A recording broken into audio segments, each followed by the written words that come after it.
Before we begin, I want to welcome you to our channel. For those who are new here, our mission is to share genuine Christian testimonies from around the world, spreading the powerful message of God's kingdom. We focus on stories about Jesus, the afterlife, heaven and hell, and other Bible-related topics, bringing them to you in engaging story form twice or 3 times a week. We invite you to become a member of this family by subscribing to our channel. God bless you as you do so. Today's experience was sent to us by Sister Fidelia Kimball. God revealed to her a shocking truth about the social media that everyone needs to listen and watch out. Kindly stay to the end to fully understand her experience. My name is Fidelia Kimball. My addiction to social media started slowly, just a few minutes after waking up scrolling through Instagram or Facebook, but those minutes turned into hours. I couldn't eat breakfast without snapping a picture first, couldn't sit in silence without refreshing my feed. I was always searching for something. Validation, entertainment, or maybe just a distraction. Notifications were like a drug, each like or comment giving me a fleeting sense of happiness that quickly faded, leaving me wanting more. Even when I was with friends, my phone was always in my hand, stealing my attention. I found myself rehearsing the perfect captions for pictures I hadn't even taken yet, or crafting posts that would get the most engagement. Sometimes I would spend entire afternoons editing a single picture, making sure it looked just right before sharing it. My parents noticed first. They would try to talk to me, but I'd be so absorbed in my screen that I barely heard them. My dad would call my name 3 times before I'd look up. He once said, "Emily, you're not even here anymore." And he was right. Even when I was physically present, mentally, I was somewhere else, lost in the digital world. My friends started to pull away too. They'd invite me out, and I'd either decline or show up, only to spend the entire time glued to my phone. I wasn't truly connecting with anyone. One day, my best friend sat me down and said, "Emily, we miss you. It feels like you're not really with us anymore." Her words stung, but I brushed them off. I told myself it wasn't a big deal that everyone used social media. I tried to stop. I really did. There were moments when I would look at myself in the mirror and think, this isn't normal. I would set goals for myself, no phone after 10 p.m., or only an hour of social media per day. But every time I would fail, I'd tell myself just one more scroll. And then suddenly, it was midnight, and I had been on my phone for hours. I even tried deleting the apps once. I remember how proud I felt hitting that delete button. But the pride didn't last long. By the next day, I had re-downloaded them all. The urge to check my feed, to see what everyone was doing, was overwhelming. It was like something inside me was pulling me back, and I couldn't resist. On the 28th of April, 2024, after yet another evening lost to endless scrolling, I finally collapsed into bed, utterly exhausted. I lay on my bed to take a little rest. While on the bed, my eyes were still open when I noticed as though my room was gradually changing, like I wasn't sleeping. Instantly, I found myself in a strange place, a cold, dark landscape that seemed to stretch on forever. The air was heavy, thick with an eerie silence that pressed down on me. I felt alone, but at the same time I knew I wasn't. There was something, or rather someone watching. As I walked deeper into the darkness, I began to see men and women moving slowly, almost lifelessly, in a long procession. Each one was bound in heavy chains that clinked with every step they took. Their faces were covered with thick, dark veils, so I couldn't see their expressions, but their posture told me everything.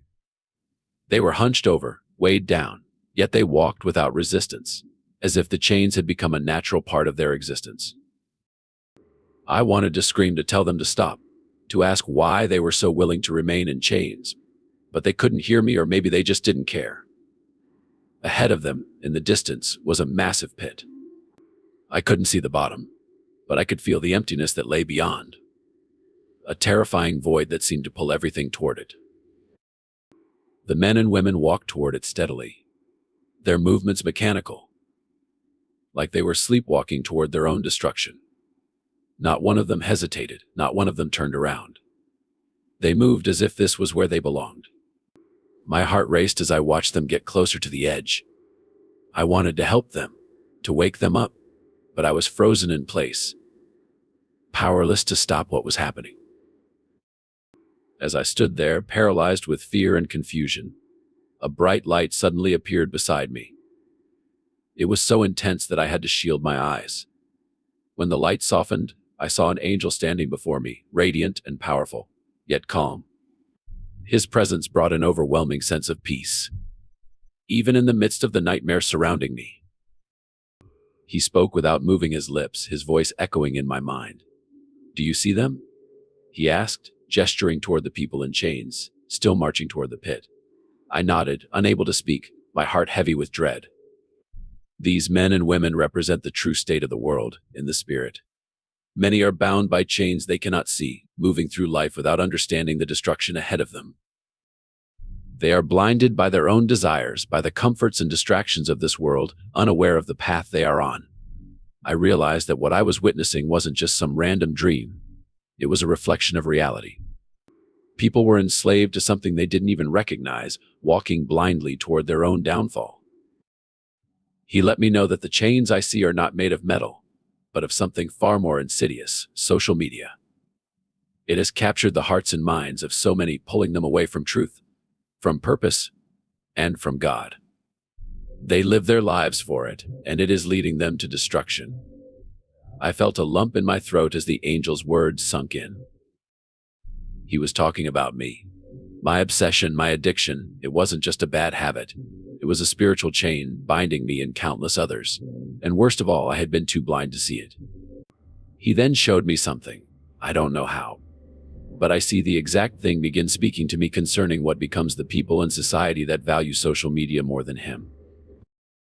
I saw social media will create a world where people no longer know how to connect with each other in truth and sincerity. Families will drift apart, friendships will dissolve, and genuine conversations will become rare.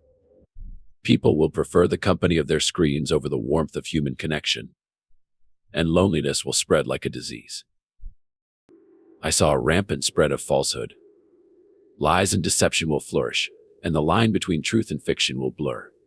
People will believe whatever fits their desires, feeding on information designed to manipulate and control them. The truth will be buried beneath waves of misinformation, and society will lose its moral compass. I felt a sinking feeling in my chest. I had seen it happen, scrolling through endless posts filled with twisted narratives and misleading content. I had shared some of it myself without even thinking twice. The angel was showing me that this wasn't just harmless. It was poison, seeping into the minds of millions. He then showed me the last thing social media is set to cause in people's life. I saw how there will be the loss of identity. Social media will strip people of who they truly are. They will define themselves by likes, followers, and trends. Their sense of worth will no longer come from within or from God, but from the fleeting approval of strangers. They will lose themselves in the noise, forgetting who they were created to be. Tears welled up in my eyes. I had been living this disaster for years, measuring my value by the attention I received online, constantly comparing myself to others, always feeling like I wasn't enough. The angel was showing me what I had become, and it was devastating. A wave of sorrow crashed over me, and I felt my knees buckle. I wanted to scream, to apologize, to do something to change it all. But I was paralyzed by the weight of what I had seen. How had I let it come to this?